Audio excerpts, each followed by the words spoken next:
Эрхэм улсын хурлын дарга улсын хурлын гишүүдээ 2012 онд 2012 оны 5 сарын 17 оны өдөр шинжилсэн найруулга батлагдсанаас хойш 14 жилийн дараа хойно тухай хуулийн шинжилсэн найруулгыг хийхээр ажиллаж орж ирлээ.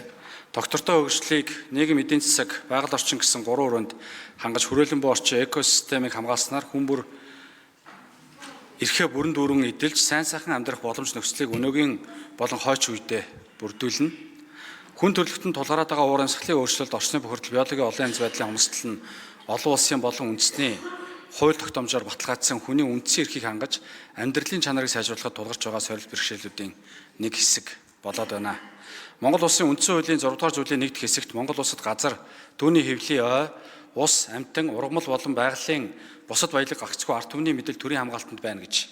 Мөн зүйлийн 2 дахь хэсэгт Монгол улсын иргэдэд өмчлүүлснээс бусад газар, түншлэн газрын хэвлэл, түүний баялаг ой, ус, усны нөөц, ан амьтан, төрийн нийтийн өмч байна гэж мөн тус заасан. Монгол улсын үндсэн хуулийн 16 дугаар зүйлийн 2-т хүн бүр эрүүл аюулгүй орчинд амьдрах, орчны бохирдол, байгалийн тэнцэл алдагдлахаас хамгаалуулах эрхийг тунхаглаж, байгаль орчныг хамгаалах болон хүний үндсэн эрхийн хамаарлыг хүлээн зөвшөөрсөн билээ.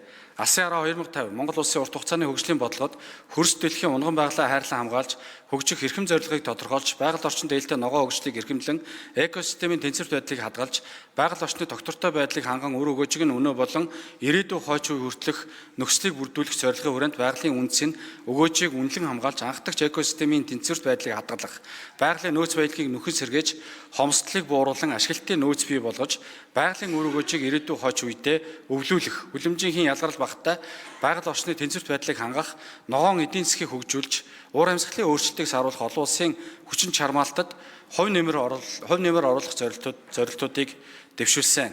Засгийн газрын 2024 оны 181-р тогтоолын хавсралтаар Монгол улсын хууль тогтоомжийг 2028 он хүртэл боловсронгуй болгох үндсэн чиглэлийн 86-ад ойн тухай хууль шинжилсэн найруулгын төслийг боловсруулахаар тусгасан.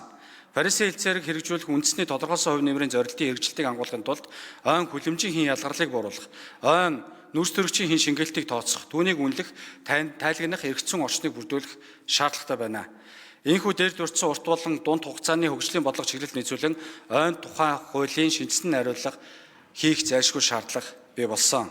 Тэр бомод үндэсний хөдөлгөөний хүрээнд хэрэгжүүлэх арга хэмжээний 2-10-т модлог ургамлын үр, тайрч суулгац бэлдэх, импортлох, хадгалах, худалдан борлуулах, тээвэрлэх, ашиглах, үрийн нөөцийн усан сан бүрдүүлэх эргэцсэн орчныг боловсронгуй болгохоор заажээ. Парисын хэлцээрийг хэрэгжүүлэх үндэсний тодорхойлсон хувь нэмрийн зорилтын хэрэгжилтийг хангуулахын тулд ойн хүлэмжийн хийн ялгарлыг бууруулах, ойн нүрс төрөгчийн хийн шингээлтийг тооцох, түүнийг үнэлэх, тайлгнах эргэцсэн орчныг бүрдүүлэх зайлшгүй шаардлага бий болсон. Ойн тухай хуулийг 2012 онд шинжилэн баталснаас хойш 13 удаа нэмэлт өөрчлөлт орсон. Үүний 8 нь бусад хуулийг дагалдан орсон редакцийн шинжилтэй нэмэлт өөрчлөлт байна. 2022 онд орсон нэмэлт өөрчлөлтөөр улсын хэмжээнд ойн хууль тогтоомжийн хэрэгжилтийг хангах чиг үүрэг бүхий ойн асуудал хариуцсан төрийн захиргааны байгууллагыг байгуулсан дэвшил болсон. Үүнээс өөрөөр ойн салбарын эдийн засгийн үр ашгийг нэмэгдүүлэх, ойг экосистемийн хувьд нь хадгалах, хамгаалах, зохистой ашиглах, нөхөн сэргээх, ойн экосистемийн үйлчлэгэнд бүрэн чиглэсэн ойн доктортой менежментийн бодлогыг урт хугацаанд хэрэгжүүлэхэд чиглэсэн агуулгын өөрчлөлт, шинжилэлт хийгдэг байна.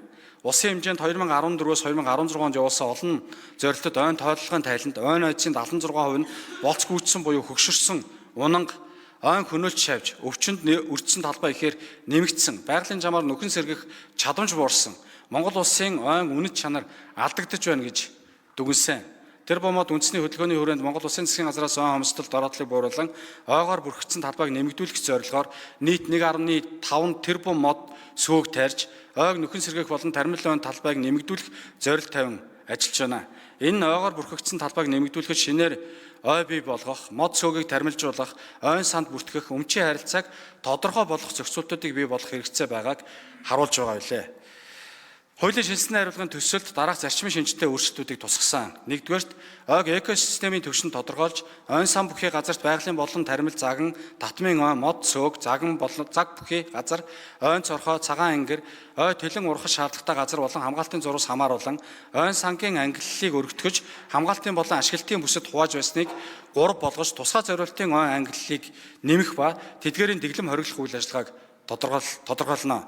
Хоёрдугаарт улсын, аймаг, нийслэлийн ойн менежментийн төлөвлөгөө нь стратегийн шинжтэй байх тул сумын ой менежментийн төлөвлөгөөнд тухайн газар нутаг дэвсгэрийн ойд хэрэгжүүлэх ойн аж ахуйн арга хэмжээг тусгаж хэрэгжүүлэх ба 10 жилийн хугацаатай байх. Үүнээс хугацаанаас өмнө байгалийн аюулт үзэгдлийн улмаас ойн төлөв байдалд ихэнх хэмжээний өөрчлөлт орсон нь ой зохион байгуулалт, ойн тоолгоор тогтоогдсон эсвэл газар зохион байгуулалтын төлөвлөгөөнд ойн сан бүхий газрын ангилалд өөрчлөлт орсон үндслээр нэмэлт өөрчлөлт оруулах тайланг тухайн жил багтаан цахим систем дэлгээж ухаар хуйшлах ба хушин ой менежментийг тусгайлан заана.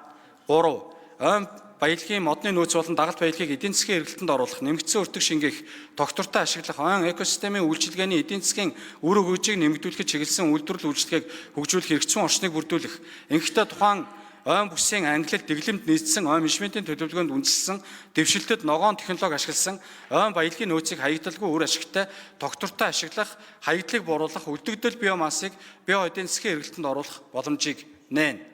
4. Ойн санг хот айл нөхөрлөлд гэрээгээр 10 жилийн давтамжтайгаар 60 хүртэл жилийн хугацаагаар гэрээгээр хариуцуулан хамгаалах, тухайн ойгоосоо ахуйн зориулалтаар төлөөний мод болон дагалт баялаг түүж ашиглах, түүнчлэн ойн сангийн нүүрс төрөгчийн кредитийг ашиглан зах зээлд оролцох нөхцөлийг бүрдүүлнэ.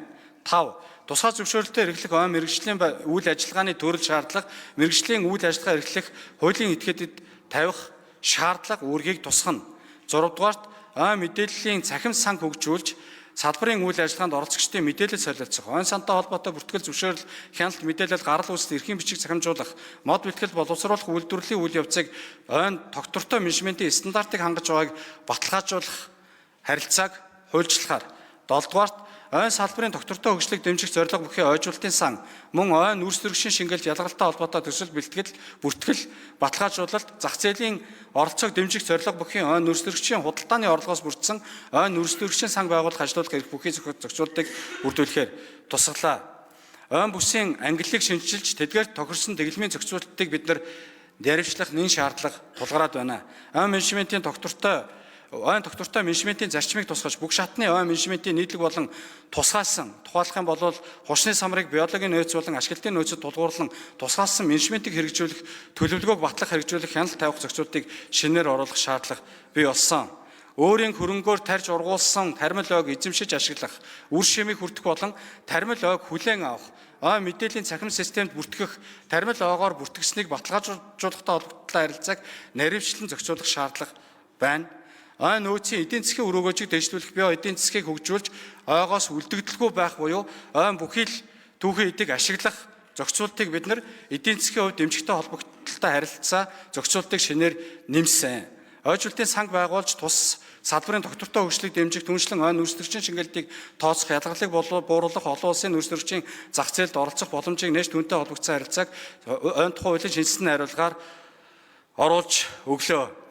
Хуулийн төслийг Монгол улсын үндсэн хууль, Монгол улсын олон улсын гэрээ болон бусад хуультай нийцүүлэн боловсруулсан болно. Эрхэм улсын хурлын гишүүд та бүхнийг хуулийг хэлцээ шийдвэрлэж өгөхийг хүсье. Баярлалаа.